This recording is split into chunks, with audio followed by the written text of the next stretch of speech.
Hi, my name is Hannah Layton, and I am the Arizona State University Center for Mindfulness, Compassion, and Resilience Management intern. I also am in the Masters of Sustainability Solutions program at ASU School of Sustainability. And I'm here with Allie. Allie, would you please introduce yourself? Yeah. Hi, Hannah. I'm Allie. I got my undergrad here at Arizona State University in a Bachelor of Science of Nursing and then a minor in Global Health. And recently have been in the work world for the last 5 years, going on 5 years now. So working in the hospitals as a traveling nurse. Oh, congratulations. Thank you. That's all really exciting. So I know that you travel and you spend a lot of time outdoors. And I wanted to ask you, how do you define nature?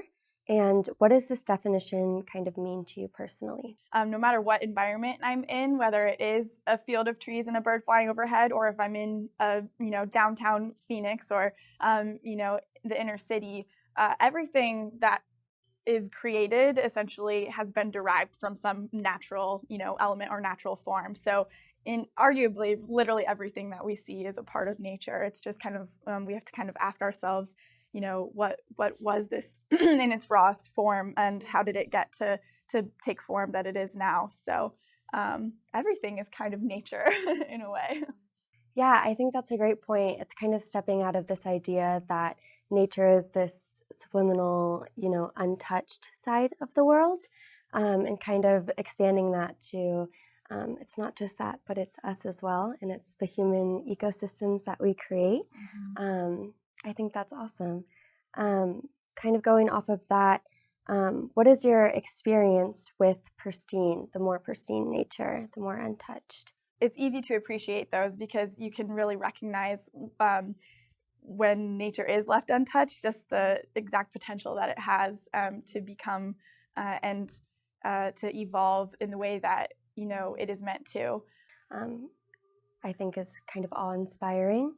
It's easy to appreciate, and it definitely does something to our human mindset, and kind of makes up for what we're lacking in the more modern world.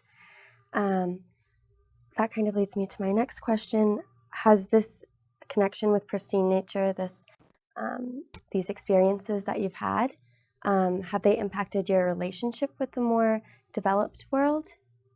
Like when you come back to society? In order to truly get the most out of wherever I'm at and whatever situation I'm in, I've kind of trained myself to have this mindset that, there are untouched areas and unexplored areas wherever I go, whether that be, introducing myself to a new person that I've never met before. That's essentially an untouched soul that I, haven't tapped into. Yeah, I really relate to that. I think that a lot of times in the modern world, it's so busy, and that can kind of increase our stress responses and our experience of stress. But having this experience of being in a more tranquil environment and surrounded by more pristine nature, I think helps us cultivate a greater sense of peace and connection with other life. Absolutely. And I think that translates really well into making us curious about our everyday environments. Yeah, that's curious great. is a great way to put it. It makes you more curious. Yeah. Undoubtedly so. Yeah, and more aware of what's going on around you. Mm-hmm. That's really great. And my last question for you is, has your connection with nature impacted your ideas or actions surrounding sustainability or sustainable living? So I think it just has challenged me personally to slow down on an individual level and kind of ask myself, with every product that I use or with really with anything, what did it take for this to become in front of me, whether it's food.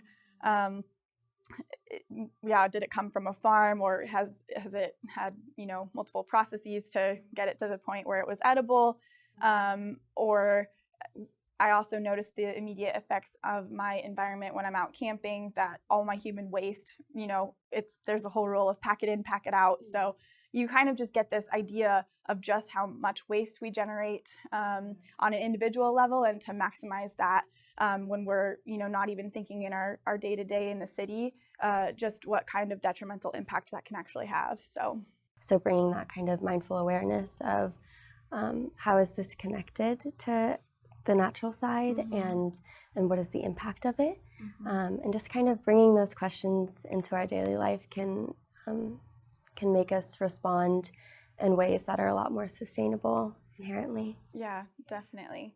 Well, wonderful. Thank you so much for sitting and chatting with me. And that's all. Thank you guys for watching. Thanks, Hannah. Thanks for having me.